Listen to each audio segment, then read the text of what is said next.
के एक बहुत ही नामचीन कवि का जन्म 1478 में हुआ था, जिनका नाम था सूरदास। वो पैदा, अब उनके जो माँ बाप थे, उन्हें ऐसे बच्चे की कोई कदर नहीं थी जो देख नहीं सकता। उनके और भी बच्चे थे, दोनों बहुत गरीब थे, तो अपना घर चलाने में पूरा टाइम व्यस्त रहते थे। सूरदास का ध्यान रखने के लिए कोई नहीं था। बच्चा बहुत ही तेज होशियार था, पर उसे कोई काम नहीं दिया जाता था क्योंकि अंधा होने के कारण वो कुछ कर नहीं पाता था। किसी ने उसे ठीक से कुछ सिखाया ही नहीं। जब वो अपने भाई बहनों के साथ खेलने जाता था, खेलने को तैयार नहीं होता था। निराश होकर सूरदास कोने में बैठा रहता था। आते जाते बरामदे से वो सुनता था कुछ स्ट्रीट सिंगर्स जो गाते गाते वहां से पास हो रहे थे। जब वो उन गायकों को सुनता, उसका भी मन करता कि मैं गायक बनूं, करना चाहता था। वो अपने पिताजी के पास गया और बोला, मुझे सिखाओ। पिताजी ने कहा, तुझे सिखा के क्या फायदा। वो अपनी माँ के पास गया थोड़ा सपोर्ट लेने, कुछ मांगने। माँ ने भी बोल दिया, भाई मुझे बहुत सारा काम है, तू जा यहाँ से। दोबारा वो चला गया कोने में बैठने। बैठे बैठे जब वो उनके गाने सुनता, बिल्कुल खो सा जाता उन गानों। एक दिन उनके पीछे पीछे बस वो निकल गया। कहां तक? शाम को जब वो सारे गाने वाले बैठे तो उन्होंने देखा कि उनके बीच कोई नया है। उन्होंने बातें की तो पता चला कि वो अंधा है। जब उन्हें पता चला कि वो अंधा है तो वो उसका बोझ अपने ऊपर नहीं लेना चाहते थे, इसलिए वो वहां चुपके से निकल गए, उसे बिल्कुल अकेला छोड़ के। अब जिस नदी के किनारे उसे छोड़ गए थे, सूरदास वहीं बैठने लगा। उसने सोचा, अब मैं और कहीं नहीं जाऊंगा, मैं यहीं पे ठीक हूँ। बस बैठे बैठे वहीं पे वो गाने गाता।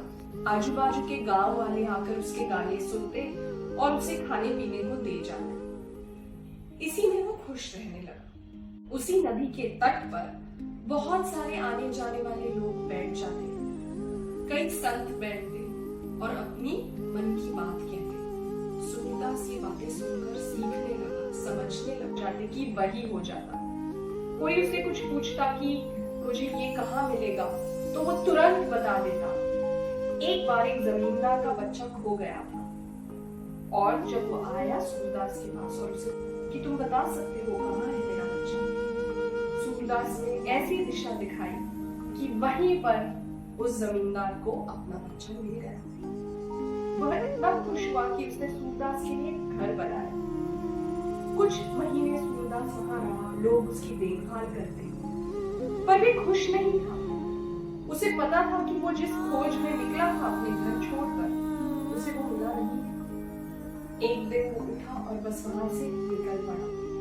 सारे लोग उसे रोक रहे थे, उसे कह रहे थे हमें छोड़ के मत जाइए, पर उसने किसी की नहीं सुनी। उसने कहा कि जो मैं खोजने निकला हूँ वो मुझे मिला नहीं है मेरा। वहां से निकलकर सूरदास अपने गाने गाते गए। इतना उनका यश फैलता गया जैसे जैसे वो गाने गाते गए। जहां बैठते वहीं रात हो जाती उनकी। आजू बाजू के गांव वाले उन्हें संभालने आ जाते, फिर अगले दिन वो निकल जाते। इसी तरह राह चलते चलते उन्हें वल्लभाचार्य मिले। वल्लभाचार्य को उनका गाना इतना अच्छा लगा, उन्होंने एक राय दी कि आज से तुम सिर्फ कृष्ण के गीत गाओगे।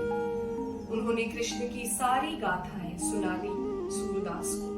सूरदास तल्लीन होकर कृष्ण के गाने गाने लगे। वल्लभाचार्य ने उन्हें एक मंदिर में जगह दी गाने गाने के लिए। बस वहीं पे वो खुश हो गए और गाने गाते गए, भजन करते गए। उनका यश इतना फैला कि एक दिन अकबर के दरबार में तानसेन ने उनकी लिखी हुई कविता गाई।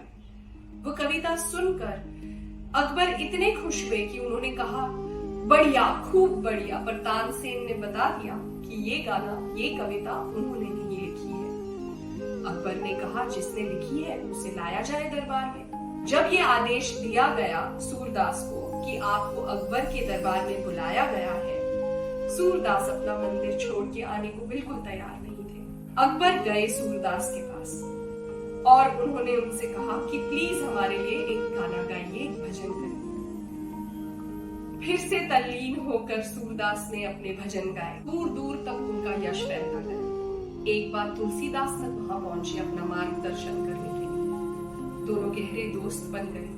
और एक दूसरे से वादा किया उन्होंने कि तुलसीदास भी कृष्ण की कहानियां सुनाएगा। जो लोग आते बस उनके गाने सुन के खो जाते। और इस तरह एक छोटा सा नन्हा सा बच्चा जो देख नहीं सकता था, हिंदुस्तान का नामचीन कवि बन गया। अगर इससे हम कुछ सीखना चाहें तो हम ये सीख सकते हैं कि अगर हमारे अंदर कोई कमी रह गई है तो हम अपने आप में कुछ खूबी ढूंढकर उसे दुनिया के सामने जरूर ला सकते हैं।